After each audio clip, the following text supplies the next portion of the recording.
Sir, chairman sir, চিত্তদা unmute করে কিছু বলুন। হ্যাঁ, শুরু হয়েছে, ঠিক আছে, হচ্ছে, দেখা যাচ্ছে, শোনা যাচ্ছে। ব্যাস ঠিক আছে। নমস্কার mister Rao. Good afternoon, good afternoon.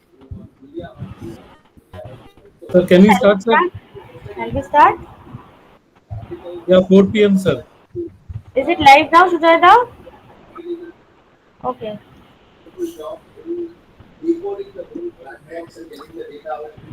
A very good afternoon, everyone. This is Ms. Indrakshi Bhattacharya from the BFSI board. Is happy to announce July 2025 as the banking month, and today we are having the second webinar on the topic Safe Banking in the Digital Age, Protecting Customers from the cyber threats. And we are really privileged to have with us as speaker today Sri NDSV Nageshwara Rao sir. He is the Chief General Manager OPR of the State Bank of India. We welcome you, sir. From the institute, we have with us our chairman, sir, C.M. Chittaranjan Chattopadhyay, sir, C.M. Partha Chaudhary, sir. He's our advisor of our BFSI board. C.M. Dipendu Roy, sir, who is the additional director and HOD of our BFSI board. So we welcome all of you. So just before we start, we are playing the institute anthem first, and then we will start our program.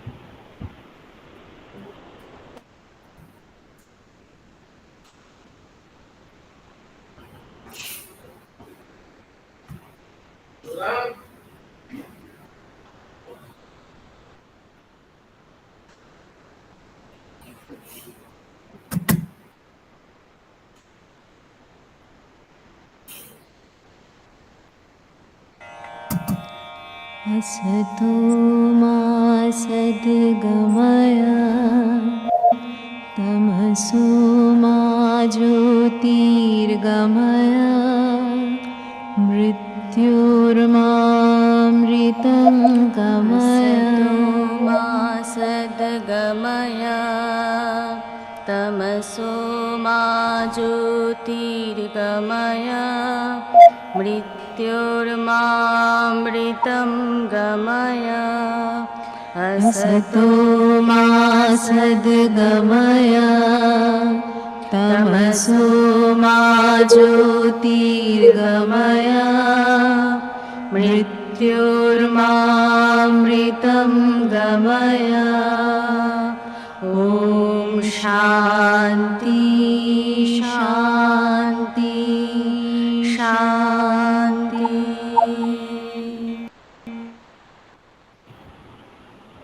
So now I would request our chairman, sir, C.M. Chittaranjan Chattopadhyay, sir, to give us address.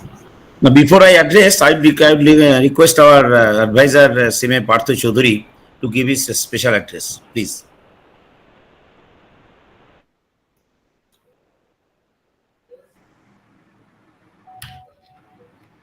Thank you, Chittaranjan sir. Namaskar to everybody. Respected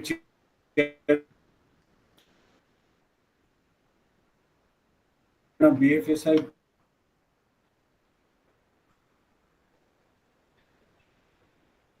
Chittaranjan, Sridhar, and my dear participants. It is a great pleasure for me to get this opportunity to address the participants in this very important webinar captioned as Safe Banking in the Digital Age. I think this is one of the most appropriate caption and the appropriate seminar at the time being. In my view, in today's world, this topic is no doubt has a great importance for all of us. Especially, we expect that in our vast country, the entire population should be covered under banking facility, which in other terms basically means that banking facility on a digital platform. We are also aware that cyber threats related to the use of digital platforms, especially for banking, is very high. Now, undoubtedly, this is a concern for government, the regulator and supervisor, the law enforcing agencies, and of course, the customers of the bank who sometimes become an innocent victim of the fraudulent persons. Almost every day we find in the newspaper that people have been defrauded through different and often unique ways. And one of the most important reasons for this, in my view, is lack of awareness among the user of the digital platform. I consider that we are very fortunate today to have with us Sri Rao, who is not only a senior official of SBI but having a vast experience in cyber security related issues. This presentation, I am sure, will go a long way in making us aware about the issues which we need to be aware of before undertaking any electronic financial transaction. I also thank BFSI board for arranging such a relevant and important webinar today in the month designated as Banking Month. Sir, Rao sir, we are all eagerly waiting for your presentation so that we can become a more aware customers of the bank. Thank you for your time. Jai Hind. Thank you, sir. Over to Victor. Thank you so much, Partner Chaudhary sir. So now I would request our chairman sir, Srimati Chattopadhyay sir, to do this. Thank you, Indrakshi ma'am. My respected today's chief speaker on the occasion. This occasion, very important occasion for us because in the whole month we are observing Banking Month. See Mr. NDSP Nagesh Rao, who is CGM of SBI, and not only that, one of our today our BFSI board is enriched with his vast knowledge. He is contributing to our BFSI board as an esteemed faculty, as a mentor for our most one of the very visible course in this country amongst the bankers, that is the advanced certificate course on fintech. And today he is with us to delve on the protecting digital age. On the digital age, how we can protect the customers from cyber threats. Already our advisor CMA Partha Chaudhary, he has already mentioned that how it is important for us to protect ourselves, our customers. And in today's digital age, definitely protecting customers from cyber threats is a very crucial factor. And of course, there are a lot of key cyber threats are there. Ek is data breaches are there. Then phishing is there. Then malware is there. Then of course the identity theft is also there, and it is happening every day. A lot of we are getting informations. In fact, we have heard also that many of the fintech companies, they are also looking for various, they are using various apps to protect the customers. But even then, a lot of protective measures we have to we have to understand, such as implement a robust security protocol. That is important. Then you have to conduct regular security audits, and then educate your customers and monitoring the transaction. These are all areas where we will be looking for the speed from the deliberations of Sri NDSP Rao, who will be very much is conversant with this, because he has added a big team in his bank. We know. I will be requesting our Mr. Rao to please give his very his, practical experiences he will share with us, so that our members, our students, and those who are participating today in this particular session, they will be benefited out of this particular session. And here I'll be requesting all our audience to please put your questions in the chat box, so that we can really understand your requirements, and our honorable speaker will be answering to your questions, because it's a very, I can say, unique opportunity to get advice from one of the bankers, the bankers who is the largest bank of this country, and who are having an excellent digital transformations they have adopted.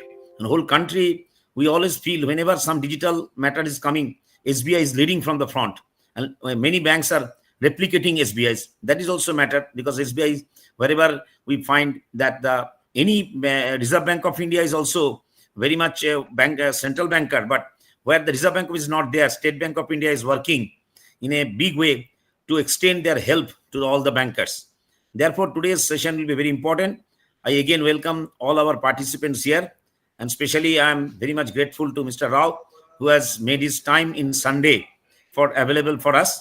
Thank you, Mr. Rao, for your this sort of extension of support to us, and we are 100% we are sure today's all participants will be very much benefited. Thank you. Thank you, sir. Thank you so much, Chairman sir. So now we introduce our speakers, NDSP Nageshwara Rao sir.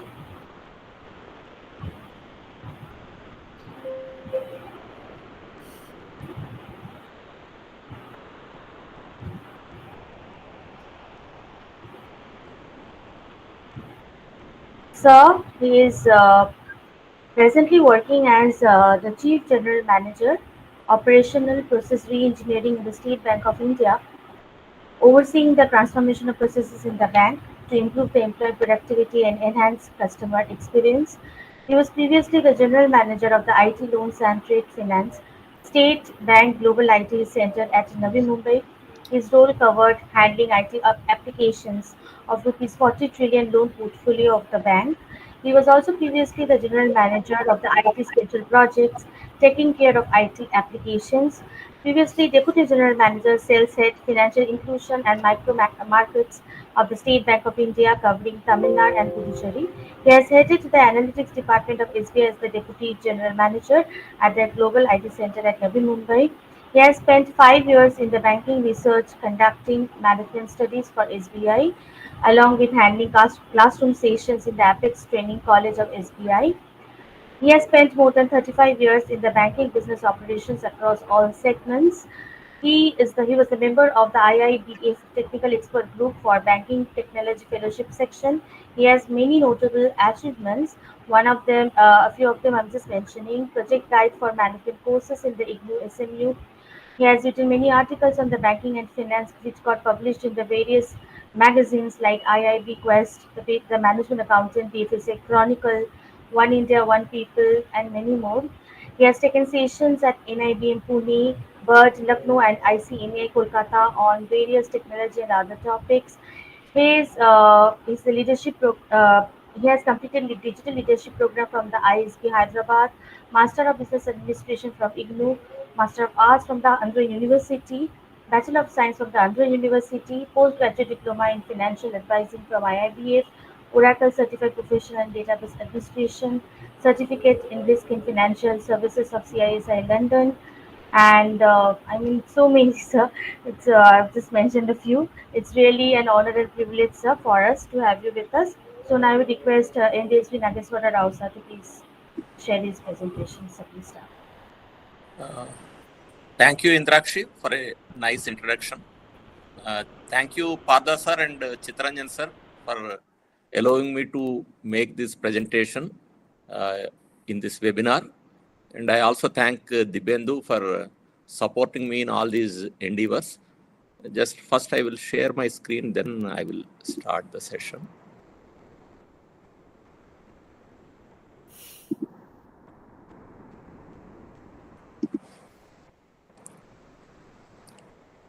I think the screen is visible.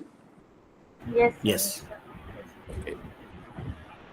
So first of all, welcome to everyone in this webinar, where the topic given to me is safe banking in the digital age, how to protect customers from cyber threats.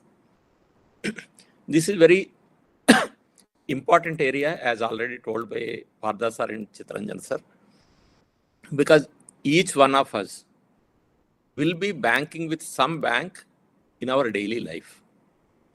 And over a period of time, the banking made a great transformation from the manual ledgers to the digital technology.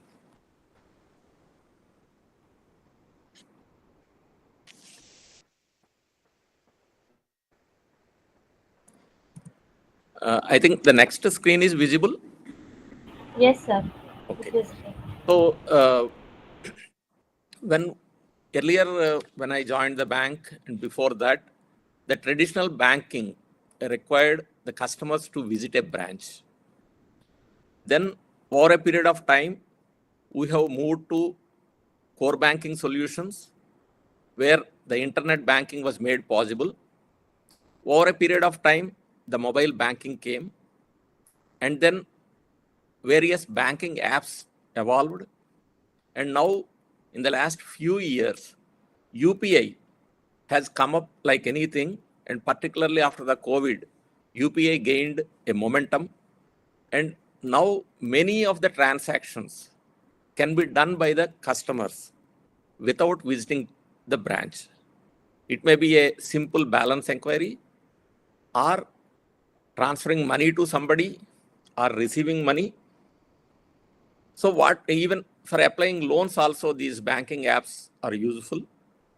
So over a period of time, this digital banking has grown. But what are the reasons or advantages of digital banking? There are many advantages. One is convenience. As I told, there is no need to visit the branch. And faster transactions. Instead of standing in a queue and getting the transaction done, you can do the transaction at your home, sitting at your leisure. And it is paperless. When you are doing a transaction through digital, there is no need of paper trail.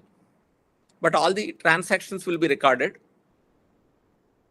and the cost is also reduced. For example, if a transaction is done at a branch, there is the cost for the bank in respect of paying salaries to the employees and all those things for that particular transaction time. And at the same time, for the customer also, he has to travel from his home by way of different modes of travel. And then his time is also precious.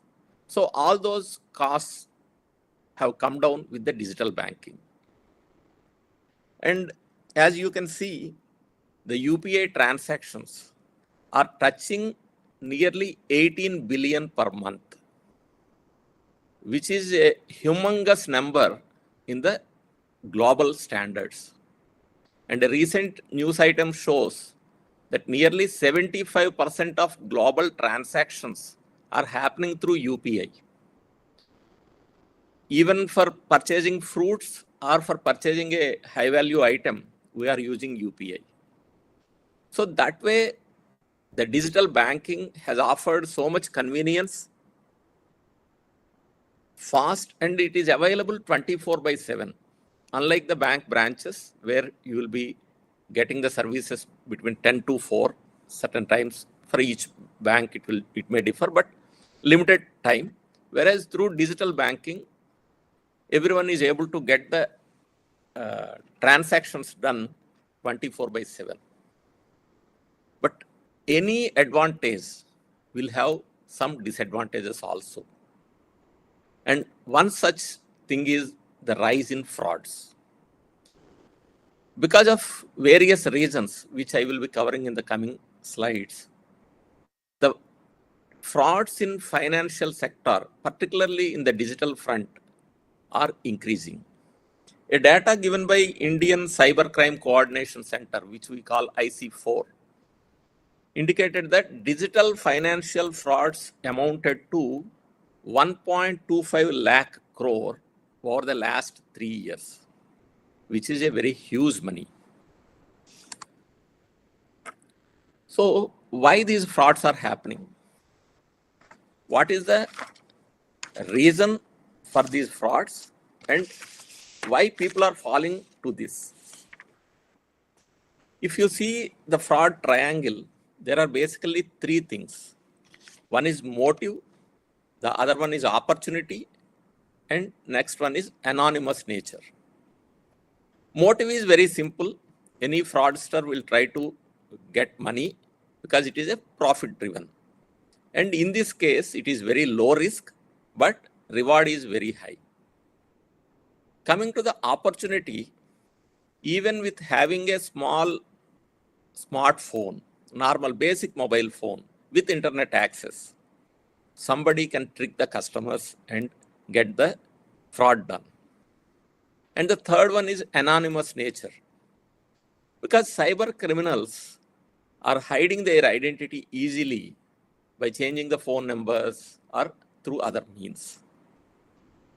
For all these things to happen, the problem, as already told by Partha sir, it is the lack of awareness. Lack of awareness at the customer's end in respect of basic security practices, as well as not following the guidelines given, which is making them to fall easy targets to these fraudsters. Let us see why people fall as victims for these fraudsters. Somebody will get a call. Your account will be frozen if you don't act now. This creates fear. Maybe my funds will be blocked. How I can run the show? Somebody will get a phone call or a mail or an SMS stating that you won a lottery worth 10 lakhs. Click here to claim. Then greed comes into the picture. Without purchasing any lottery ticket, how somebody will get a prize? Without thinking that people will fall to the greed and try to click on the link given and they will be duped. Then somebody will, a Facebook friend or somebody will send a message stating that I want to visit you, but I need money for the visa. It may be love or it may be friendship. In both the cases, if somebody wants to pay, then again they will be duped. And sometimes new Facebook friends will come or new requests will come or somebody will call over WhatsApp and say, I am stuck abroad. Please help me with some money. This helping nature sometimes put us in grief. So at any point of time, such type of claims creating fear, greed, help, or something will come up. It can happen to anyone. So staying alert is the key. So when we discussed about the reasons for the fraudsters to commit frauds and why people fall into victim, we will see how various types of threats are happening right now. Because it is emerging like anything. Every day a new fraud idea is coming to the fraudsters. So, but all of them are a combination of whatever is happening right now. It may be a variety of coming out of the existing traps. So if we can understand the existing methods followed by fraudsters, we can be vigilant and we may be able to thwart the attempts of these fraudsters. Thus, we can ensure safe banking. So to that extent, let me talk about few of the cyber threats. Like Mr. Chitranjan sir has told, phishing. There are various variants like phishing, smishing, wishing, hacking, man in the middle. Let us discuss them one by one. Phishing. When we try to catch a fish, we will give a bait. Similar thing the fraudsters will do by giving a bait of some opportunity or some lottery prize, something like that they will throw at us to get our credentials. It may be through fake emails, fake messages, or a new website created on the lines of the existing bank website, wherein we may be asked to give our credentials. Once the credentials are given to them, reached them, they can do anything with that. So somebody may get a mail stating that your account has been locked due to suspicious activity. Click here to verify your account. Normally, whatever we have seen over a period of time across various banks, no bank will send such an intimation. But because out of fear and somebody is saying that account is locked, people will try to click on the link and it will take them to a fake website which looks like their bank website, and they will give the credentials like user ID and password. And because it is a fake website, the fraudster will be capturing all the data and he will be misutilizing them in a different situation. So the protection which we need to take in such instances is never click on suspicious or unexpected email links also.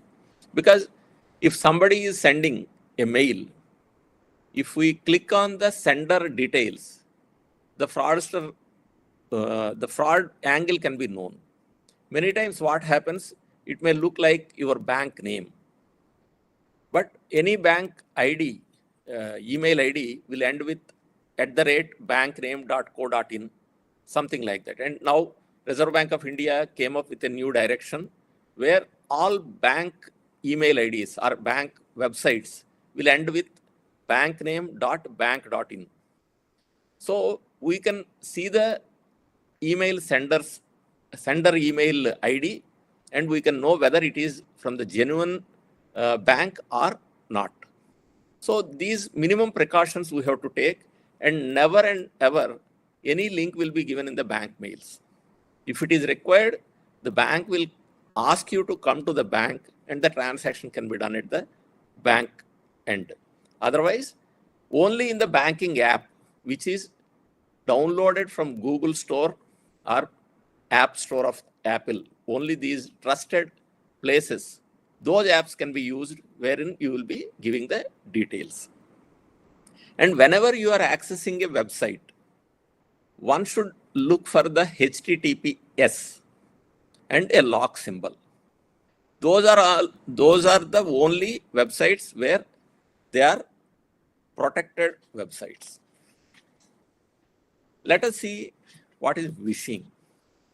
Phishing is another variant of phishing, which is over phone. The criminal may call you pretending to be from a bank or from the police or any trusted organization and trick you to give your personal or financial information. Somebody may say, we have noticed suspicious transactions in your account. Please confirm your card number and OTP to stop further fraud. He himself is a fraud and he is sending a message like this. And seeing these details, the person will be worried and he may unfortunately share the information to the fraudster. So a clear direction is given from the banks as well as the RBI and various other regulators that never share OTPs or card numbers or PINs over phone. In fact, it need not be shared on any manner. Even it may be on phone, over mail or anything, because it is a specific information. It is like a secret information which you need to keep with you and you have to use where it is warranted. And banks and government agencies will never ask for such sensitive details over calls. And then goes the third one, smishing. It is another type of phishing over SMS. Again, here also cyber criminals will send the text messages pretending that it is from the bank or courier service or government body, etc. Earlier, it is easy to identify such messages because the English will be poor and there are so many memes in the social media where they will be telling an English teacher correcting such messages received from the fraudsters. But now, with the advent of AI, utilities like ChatGPT, etc., the fraudsters have also improved their skills and the messages are coming in a beautiful English. So this is becoming much more difficult to understand whether the message is from a fraudster or from a real bank. So in such smishing messages, it will be your package delivery is pending. Click the link to confirm address. What is the need to confirm address? Because the sender who is sending the package might have given proper address only. Without that, it cannot reach. And when the courier company is having the details, why it should ask us to confirm again? But many times people will click on it and then it will ask for some card number or some OTP number, and they will share the details, which may result in passing on important information to the fraudster. So the message here is avoid clicking links in unsolicited messages, because you are sure if somebody is sending a package to you, your friend or your relative or somebody, definitely they will be advising you in advance that I am sending so and so, please receive and confirm. So why we depend on a fraudster's call which says your package delivery is pending? So we should be more careful in such things, and never we should respond with messages asking for personal or financial information. Now comes so in all these three cases, phishing, wishing, and smishing, the fraudster is coming in contact with the customer and trying to force him or her to share the information or the credentials which may be used by them for fraudulent transactions. But the next two, that is hacking and man in the middle, these are a slightly different one, where we may not be knowing that we as a customer may not be knowing that somebody is doing such activities. Hacking may be of various types. Mainly it may be breaking into your computer, your mobile phone, your social media account, or your bank account.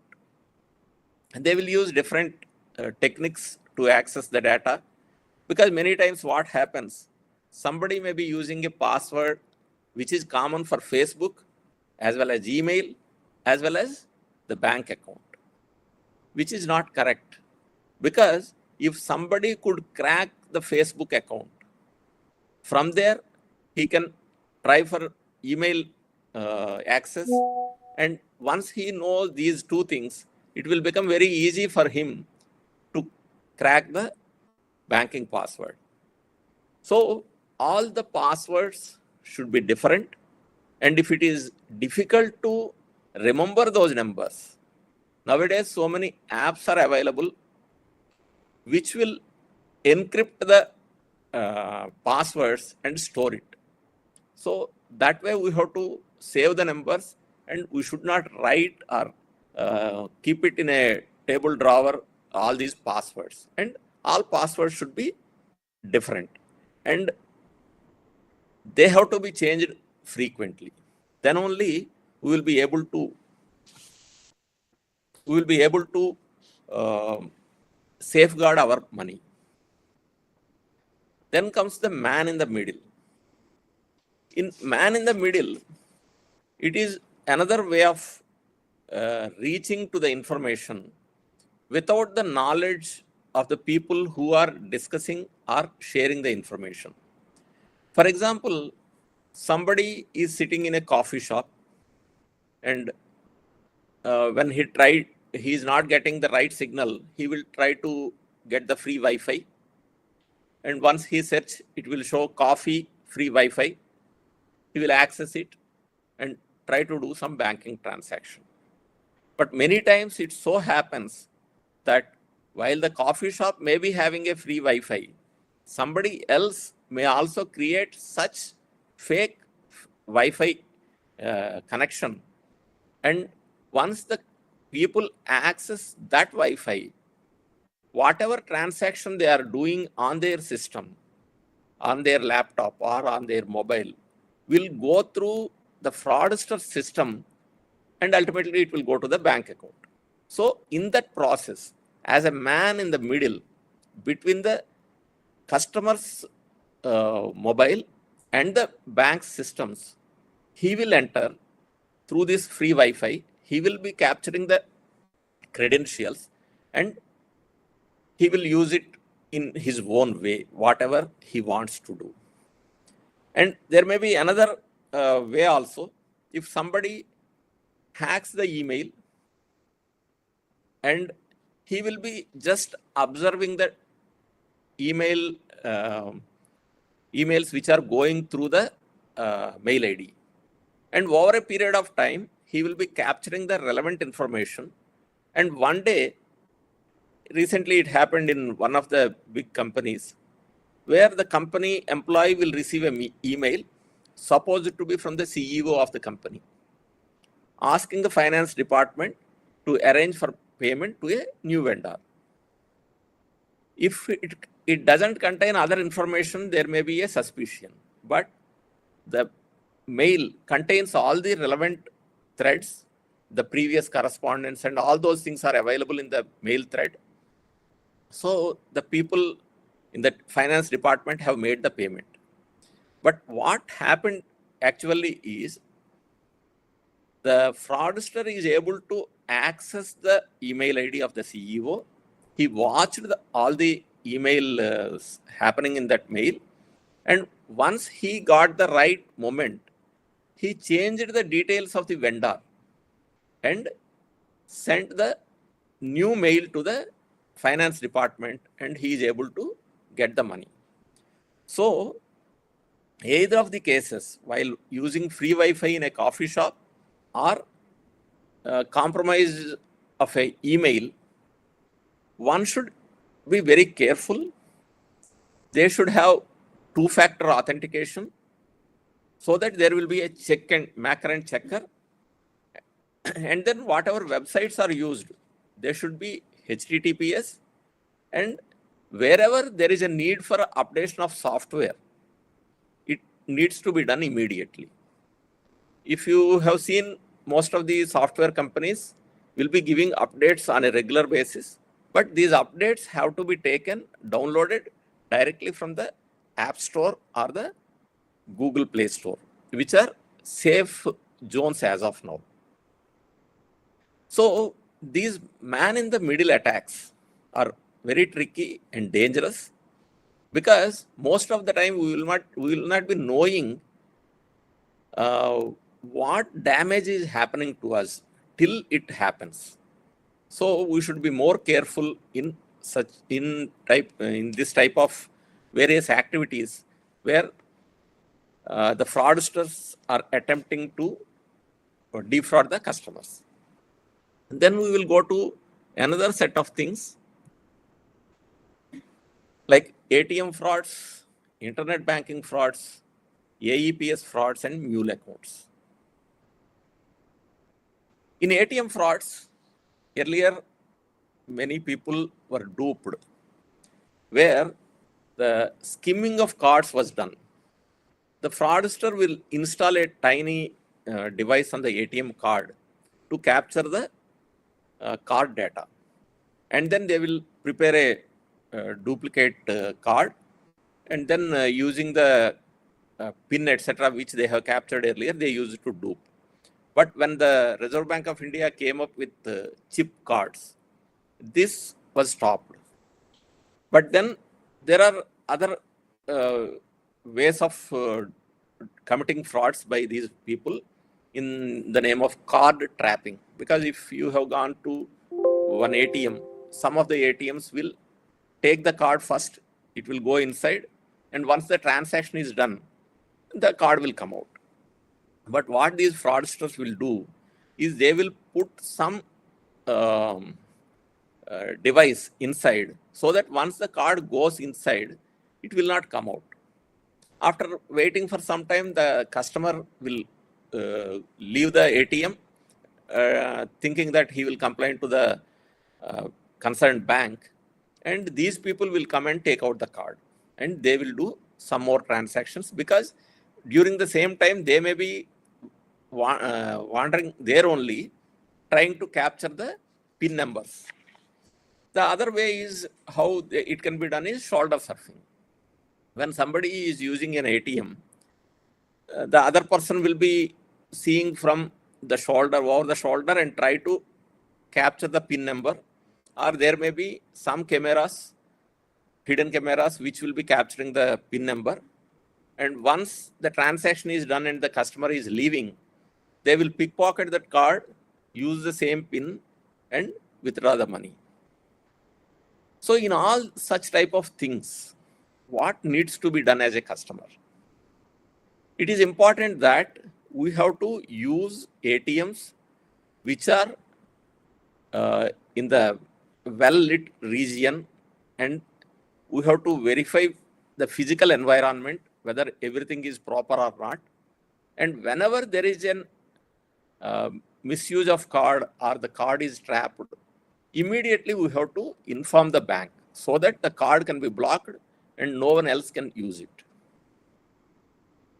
Coming to the internet banking frauds, as we discussed earlier, either by way of phishing or wishing, somebody will try to capture the credentials, user ID and password of internet banking and try to do transactions. But nowadays, banks have come up with new methodology to stop such type of frauds, because once user ID and password is given, once we enter into the internet banking, again an OTP will come. Without OTP, the customer will not be able to go inside. So that is additional factor authentication provided by the banks to safeguard the customers. Many times customers will feel that these are hurdles, many times asking for the OTP and feeding it, but it is basically to save the customer from the fraudsters. Because by any chance the fraudster gets the user ID and password, those credentials, and if there is no method of OTP, there is a chance for fraud in the account. So to safeguard the customers, these additional OTPs were brought in as multi-factor authentication. And there is the other way, remote access fraud, where the internet banking customer will be advised by somebody over phone to install an app on their system so that the additional help can be given by the bank. Through that app, they will get the remote access, and whatever transaction is happening or whatever credentials are being given, they will be captured by the fraudsters. And when SIM swap is also done, that means where the fraudster will get the SIM of the duplicate SIM of the customer's phone number, the OTPs will not come to the customer because credentials are already went to the fraudster, and then the new SIM also with him. So OTPs will also go to them and he can commit any type of frauds.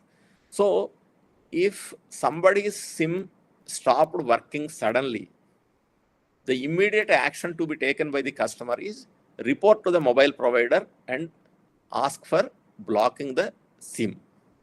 And then the customer can take a new SIM to avoid such frauds. So this is another way of taking care in respect of internet banking. So one thing very clear in either of ATM fraud or internet banking fraud is, do not share your PIN, OTP or password with anyone. Use ATMs only in secured premises. In respect of internet banking, regularly change your passwords. And do not install any apps from unknown sources. So this is very, very important.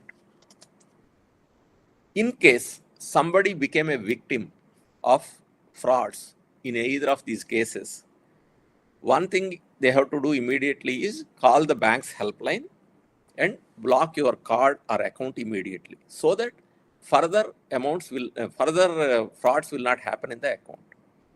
And as per RBI guidelines, if these things are done immediately within the given times, 3 hours, 6 hours, etc., then the banks are obliged to refund the money back to the customer.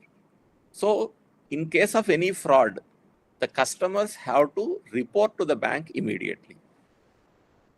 And wherever is required, a complaint has to be made with the local police, And in case of filing a case, it can be done through cybercrime.gov.in website also. Now, one more thing came. While ATMs and internet banking are there in the banking domain for a long period, in the recent past, Government of India and Reserve Bank of India came up with a new system of AEPS, Aadhaar Enabled Payment System, where the customer can do transactions like balance inquiry, cash withdrawal, or fund transfer just by using their Aadhaar card number and biometric authentication. This is very simple and easy method which can be done at any of the POS machines or even at the business correspondents CSPs, customer service points. While this is one of the easiest method to enable the customers to use their account, which is Aadhaar linked, for their transactions at any point, at any place, fraudsters are finding new ways to defraud the customers. Here, few cases, what they are doing is either they are cloning the biometrics by capturing the fingerprints from various sources of the customer, and from that they will prepare the silicon fingerprints, and they will be, because they will be capturing the Aadhaar number through other means or by social engineering from the same customer. They will get the Aadhaar number, and then using the silicon fingerprints, they are trying to defraud the customers. Similar way, using gel or glue on the POS machine, they will capture the fingerprints. But what needs to be done from the customer's point of view to avoid such things? One is, do not share the Aadhaar number or OTP or any biometric information with anyone. And use AEPS facility only at trusted CSPs in their area of operation or at the banks. And for any transaction, ask for a receipt, which will be generated from the system. And if you suspect any fraud, immediately contact your bank and raise a complaint. While this is happening from the customer side, this has to happen from the customer side. What banks are doing? Banks are also making all efforts to ensure the safety of the customer or safe banking. What they are doing is, they are sending mandatory alerts for each transaction. And then, so now it is incumbent on the customer to check the messages. If such message was not done by him, such transaction was not done by him, he should inform the bank immediately. Because in each of the messages, there will be a mobile number given, toll-free number given, where they can report. And from the banker's side, the other things which are being done is periodic audit of the CSPs and the POS devices, training programs for both customers as well as CSPs, and wherever required, facial recognition is also brought as a second layer of authentication. So these are some of the steps being taken by the banks to safeguard the customers.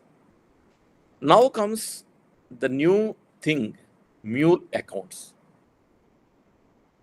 Mule account is a bank account used to receive or move money in an illegal way. It may be with the notice of the customer or without notice of the customer. For example, nowadays people are getting SMS or WhatsApp where they are being asked that you can work from home and you will get 10,000 rupees per month with little amount of work. So once they accept that offer, they will be asked to share their banking details, and the transactions will happen through their account. And for allowing the transactions to happen in their account, they will be paid some money. These Mule accounts are mainly used for money laundering. So sometimes people knowingly allow to become mule accounts because they are aware that something illegal is happening in their account, but because they are getting money, they will allow it. Sometimes unknowingly, people will fall for this type of system where without their knowing, somebody will be using their account and then they will land in troubles for a period of time because all these fraud transactions happening in different accounts, those amounts will be going through this account and then police will catch these people for the fraud amount. The other way is stolen identity. When the Aadhaar cards or other details are available to these fraudsters, they will open dummy accounts in some of the unknown areas, and then through those accounts, they will do the fraud transactions or move the money through these accounts. In all these cases, the customers will be falling prey, and then they have to face all the legal and police action against them. So how to prevent this? One is never share the bank account details with anyone. And whenever some job offers give, without work also you can get the money, or just by allowing third-party transactions to happen in the account, you will be getting money. Please avoid that. And educate the family members. Check for suspicious activity in your accounts. And in case you find that somebody else is using your account without your knowledge, or somebody has opened an account without your knowledge with your credentials, immediately report to the concerned authorities. Either it may be the bank or the police. From the banking side also, bankers are taking strict actions to avoid such mule accounts. Banks are using specific software to detect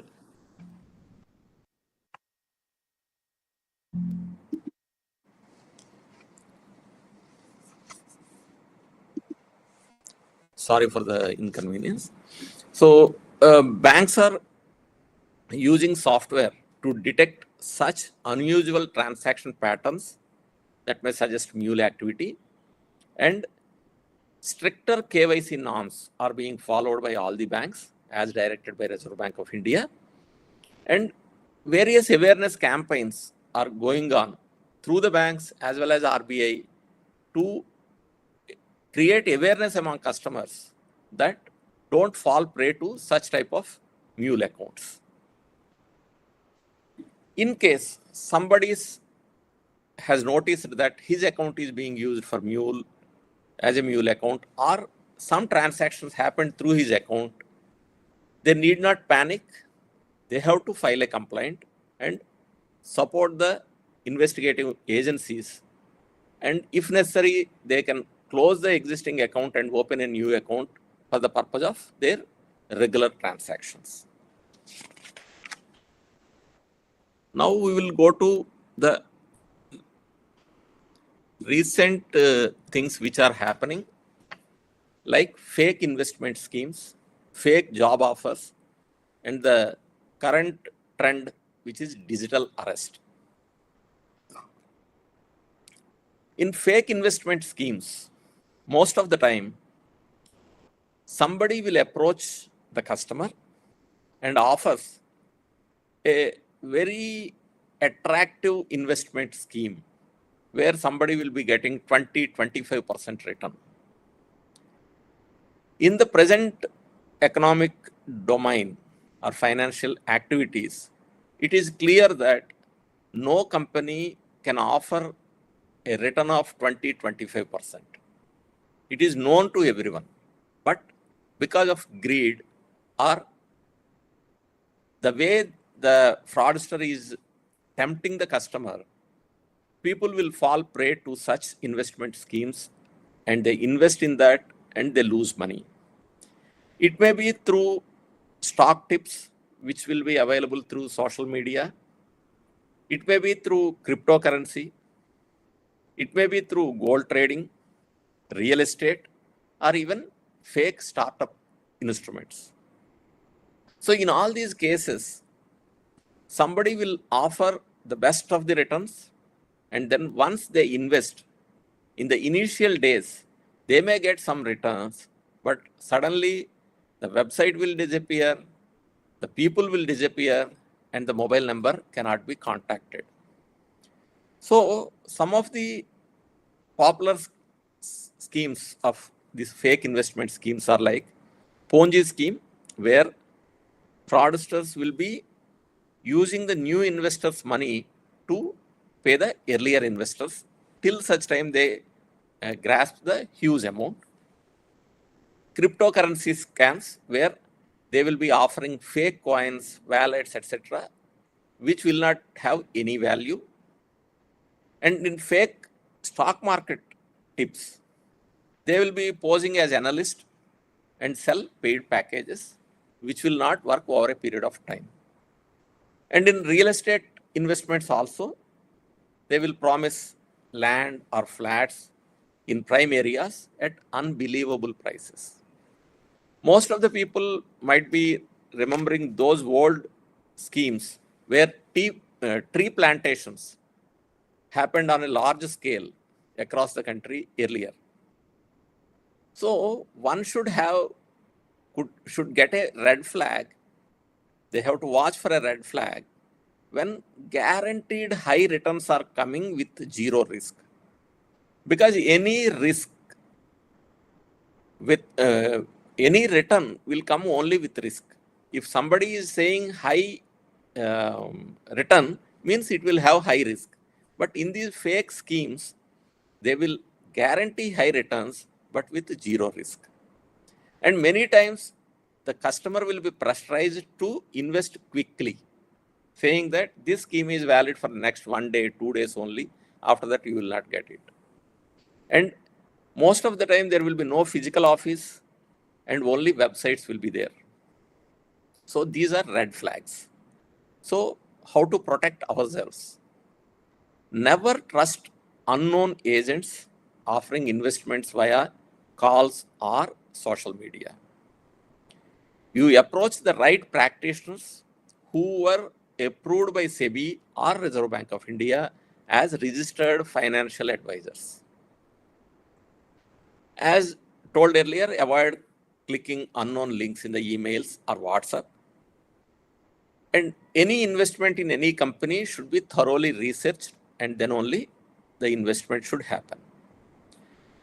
Now, one more offer which is coming to many people is fake job offers.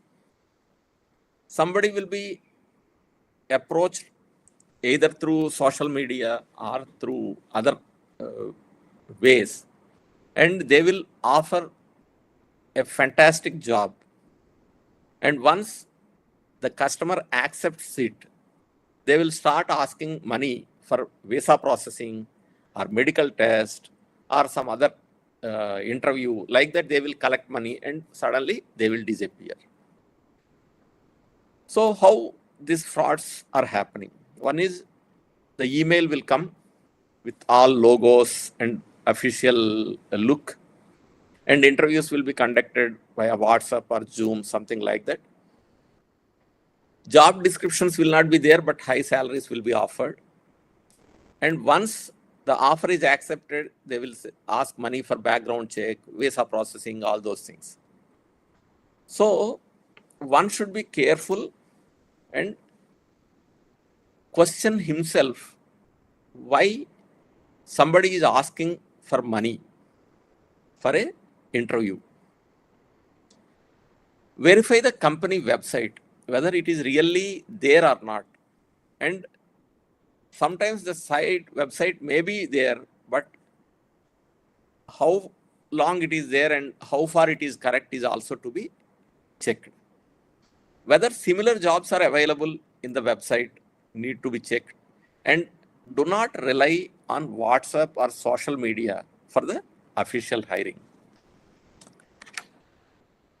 From the government side and the bank side, for both investment schemes, fake investment schemes, and fake job offers, RBI and SEBI are regularly guiding the customers through various awareness campaigns and advising them not to invest in unauthorized investment schemes.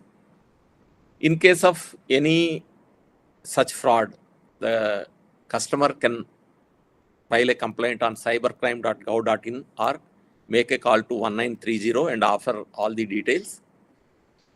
So one should pause and think before acting on such schemes. They have to verify the details, avoid any upfront payment, and check the URLs carefully, the websites. Now, I will come to the recent trend, which is happening on a large scale, which is digital arrest. Before going ahead about digital arrest, day before yesterday only I saw a news item wherein for the first time people who committed fraud by way of digital arrest have been really arrested and kept in jail by some imprisonment, where it was proved that they have duped the people and action was taken. So already government and the police are working on these fraudsters. So let us see what is digital arrest. Somebody will call stating that he is a police officer or a government official and says your bank account is linked to a crime, or your Aadhaar card or something was used for illegal activities. And once the scare comes in the minds of the people, then they will start pressurizing, stating that either you install an app which may be allowing remote access, or asking them to transfer money to a account which they will give. And they will make the people not to move out of their room, not to talk to their family members, and put them on continuous watch through WhatsApp call or something, and they will not allow them to even go for nature calls. So in this, what they are doing is, whatever type of information they got through various means of phishing, wishing, etc., and other things, they are trying to collate all that information and using digital technology and the dramatic style of driving the people by posing as police officers, CBI officers, something like that. They will create a situation where the people will get scared and pay huge amounts of money. There are cases which are coming in newspapers regularly where people have paid even 2 crores in this process under digital arrest. But one should think why such things are happening. A 70-year-old man is pressurized to pay 2 crore rupees through digital arrest. What is going to happen to him? How they are able to threaten the people? If there is some illegal activity done because of his credentials or through his account, there will be a real action by the police department by filing a case, and the real police will come to the house and arrest them. No government authority or no police authority has allowed any digital arrest so far in the country. In fact, such system is not there. But without knowing the things what are happening in the world, and because of lack of awareness, people are falling prey to such things. So in the digital arrest, generally what happens is, initially somebody will contact posing as an official, then they will create scare among the people, and then they will isolate them and get the remote access for their bank transaction, bank apps, etc. And then they will extort the money and then suddenly they will disappear. So in all these cases, while customer has to be very careful in avoiding such things, by disconnecting such calls at the beginning itself, they can save themselves. If necessary, they have to share the information with their family members so that they will come to their rescue and try to avoid such things. From the bank's point of view, what banks and government or the RBI are doing is, banks have come up with a new type of technology or using AI and analytics to monitor such suspicious customer behavior. Whenever suddenly some customer is transferring large amount of money, through proactive risk management, the banks are calling the customer, asking him why such huge amounts are getting transferred. If people take those calls from the banks, which are from the identified numbers, and then they realize that they are sending the money to a fraudster, they can stop the transaction. But in the digital arrest, the panic is created in such a manner that the customers are not allowed to take any other calls, even from their family members. So one should be aware of such activities happening in the society and be careful. From the bank's point of view, banks are using the latest technology to identify such transactions and guiding the customers. At the same time, when the customer is not comfortable in transferring money through digital, the fraudsters are making them to send them to the banks and transfer the money. So in such cases, bank managers are identifying such transactions and immediately guiding the customers not to make such transactions, and they are stopping the frauds.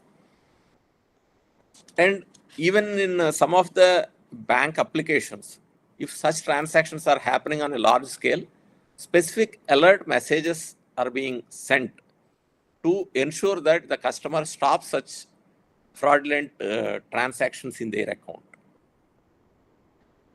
So one should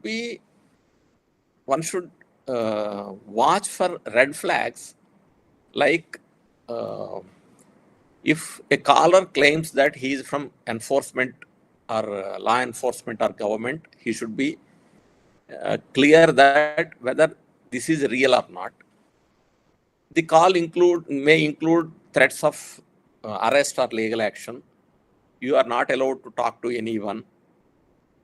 Caller demands urgent money transfer. In all such cases, the customer has to drop the call and tell their family members or approach the bank, or they can complain on cybercrime.gov.in. One should understand that no government official will demand payments via phone. And police will never ask for your bank login or OTP. No remote access tools or apps should be installed on your phone. So, with these steps, somebody can stop the fraudsters. Proper awareness, smarter technology use will ensure safety of the customer in dealing in the bank transactions. So,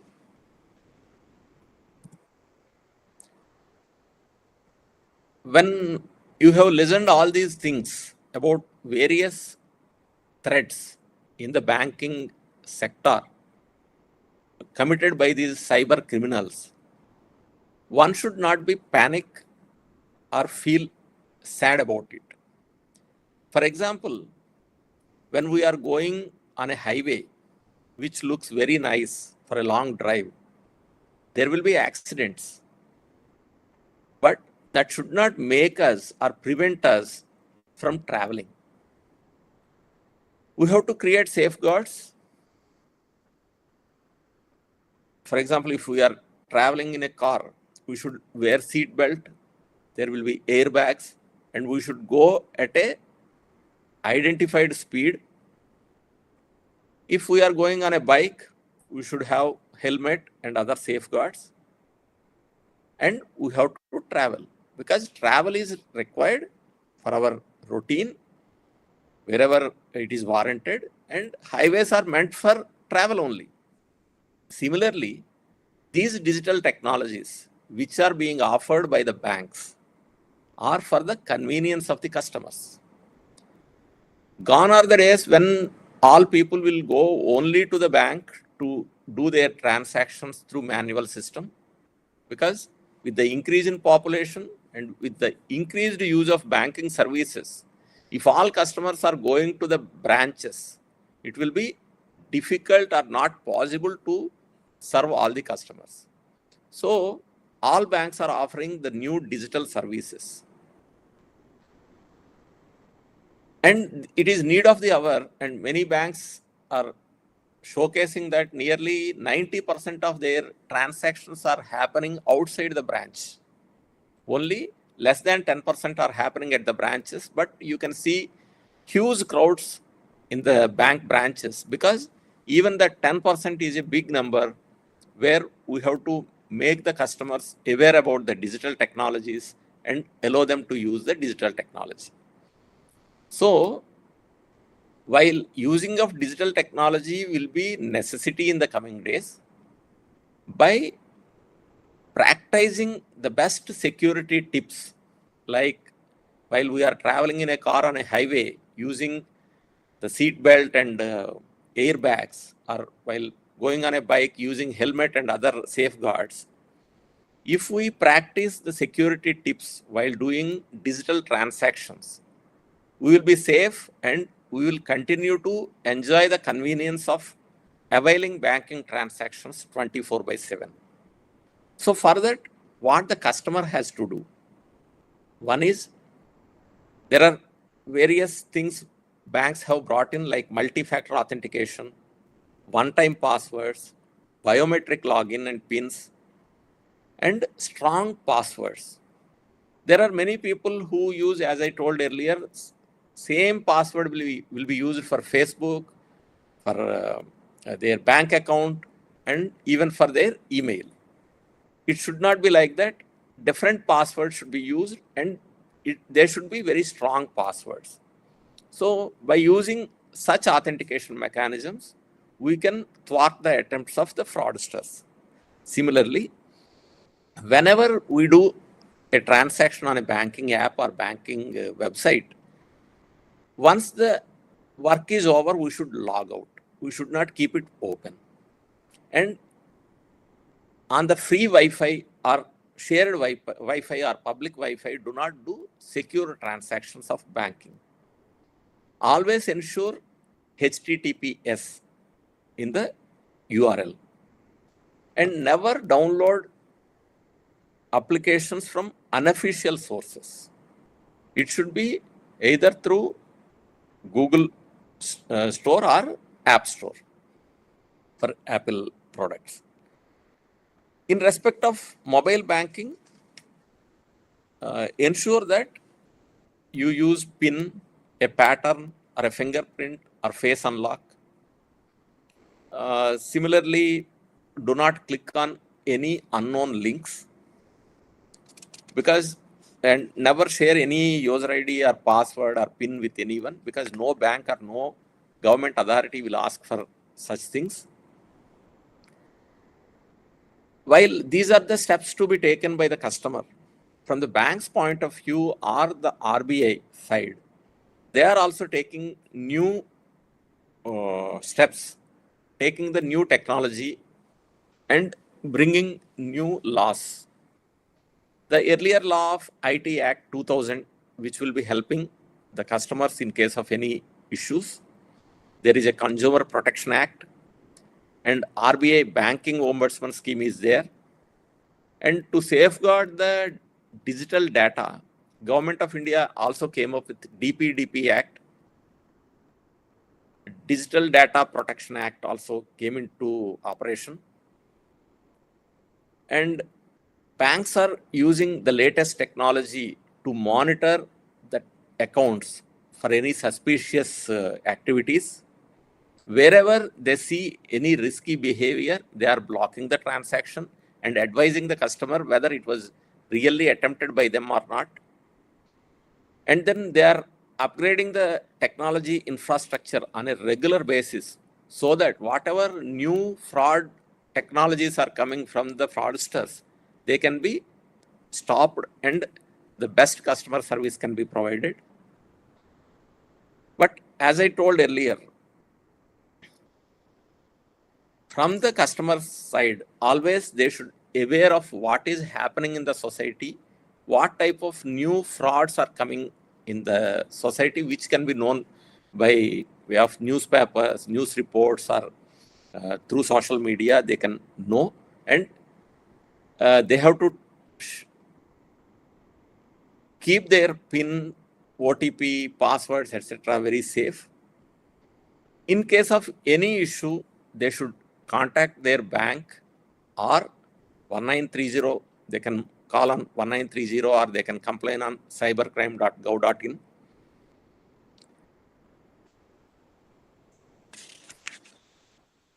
So with these things, while banks will be taking all these steps, the customer should also be aware and ensure to safeguard himself or herself. Before closing, CMS will also play a very important role in the cyber safety. It may be by way of advisory role, where they will be guiding the clients on secure payments, onboarding on various banking use cases, digital record keeping, and privacy advice. In those areas, CMS will be giving the required inputs to the customers. As auditor, they need to check for segregation of duties in net banking access. They have to examine the approvals and dual authentication, whether those things are happening or not, like Maker Checker for bulk payments, and evaluate information technology governing controls that also need to be checked by the auditors to ensure that the company is safe and secure. And for the personal use, in their own case, as I told earlier, using strong passwords and avoiding password reuse. That way, they will be guiding their clients, as well as they will become a role model for safekeeping their, how to safekeep the banking transactions.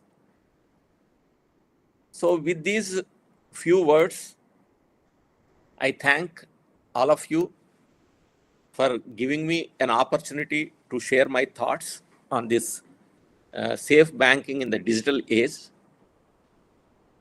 This is a good opportunity on the occasion of Banking Month to share my thoughts. So now I am open to the Q&A. I will be closing my screen and then I will see what queries are there.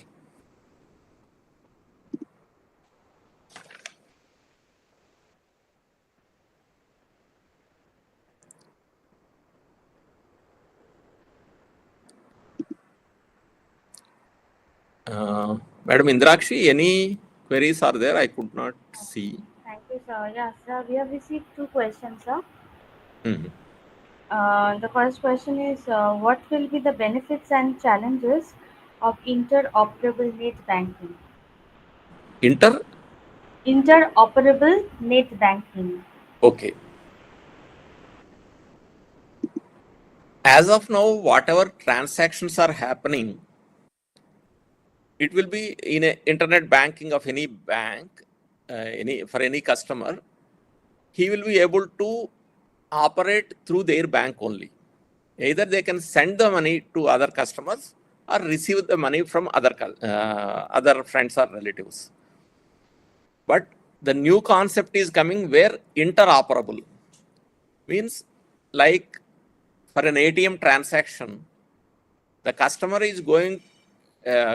of one bank is going to another bank ATM and they are able to do the transaction because there will be a switch called NPCI switch, which will be interacting between both the bank websites or bank servers.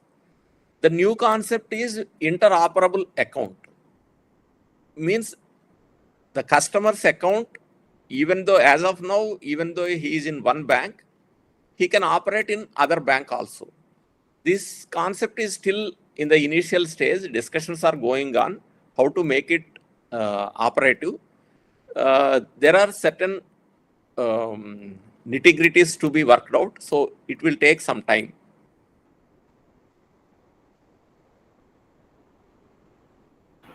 Okay, sir.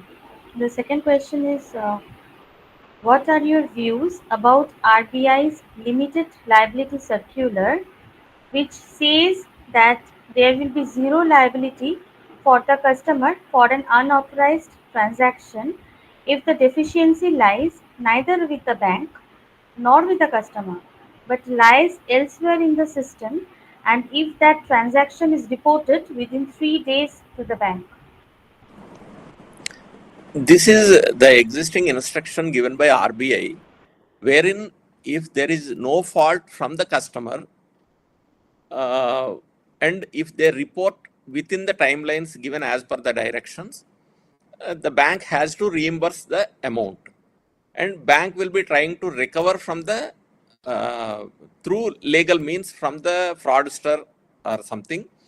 Right now, these instructions are in place and already they are under implementation. Banks are wherever the customer complains within the time frame and it is proved that the customer has no fault from his side, he has not shared his OTP or his PIN or his credentials.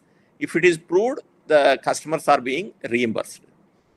The question, it seems, is if there is no fault from the bank as well as the customer. One recent judgment I have seen where the court is telling that the banks have to bear in such case, even there is no fault from both of them. It is being still discussed, so maybe it is too early to comment on that. Okay, sir. Thank you so much. So we have completed the question answer session, and thank you so much, sir, for such a good presentation. So now I would request CMA Ditendra Roy, sir. He is our additional director, HOD, and secretary of our BFSIB to give the floor. Thank you. Thank you, sir, for this enlightening session. And we are very thankful that you have raised the occasion as a chief guest and speaker for today's webinar on this topic of safe banking in the digital age, protecting customers from cyber threats. Thank you, sir. Thank We you. also thank our chairman, CMA Chittaranjan Chakravarty, who is our chairman of the BFSI board, and CMA Partho Chaudhary, who is advisor of our BFSI board, for participating today in the third webinar of this banking month, scheduled to be held in this July. We also thank our president, CMA Vibhushan Nayak, our vice president, CMA TCS Srinivasa Prasad, for their continuous support. We thank our BFSI board members for their kind guidance for various activities undertaken by the department in this banking month. We also thank our IT department, CPT department, other departments for enabling today's webinar. We also thank our BFSI team members, especially Indrakshi Bhattacharya and Shantanu Pradhan, for supporting this webinar to materialize this banking month in the digital manner. We also would be organizing more webinars and physical events in this month, and we request all the participants for their active support and contribution. With this, we close today's session. Thank you all. Thank you. Thank you. Thank you, sir.